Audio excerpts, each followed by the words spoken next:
hindi na nakapalagpa ang isang street-level individual matapos itong maaresto sa ginasang bypass operation ng PNP sa Lapu-Lapu City. Yan ang tinutukan ni Patrolwoman Flora May Asares. Matagumpay na naaresto ang isang street-level individual matapos itong mahulihan ng 34,000 pisong halaga ng hinihinalang Cebu sa inilunsad na bypass operation sa Zone 2 Barangay Buaya, Lapu-Lapu City, Cebu nitong ika-27 ng Agosto ng taong kasalukuyan.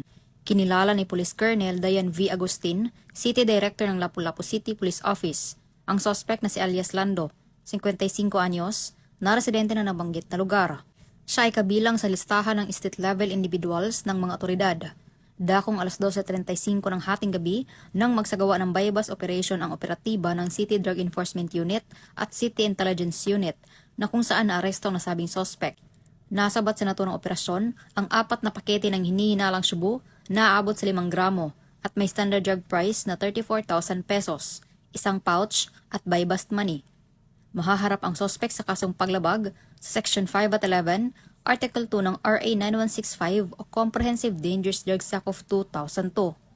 Inihikayat ko ang mga kapwa ko Pilipino na huwag gumamit ng pinagbabawal na gamot sapagkat sa bisyo na ito ay walang magandang maitutulot sa ating buhay.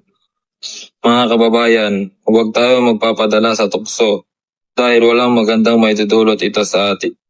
Masisira lang ang inyong buhay at ang inyong pamilya ang dahil sa bawal na gamot.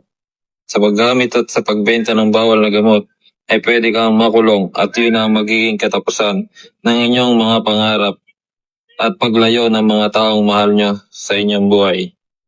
Mula dito sa Central Visayas, ako ang inyong Police News Network correspondent, Patrolwoman Flora May Asares. Alagad ng batas, tagataguyod ng Balitang Pulis.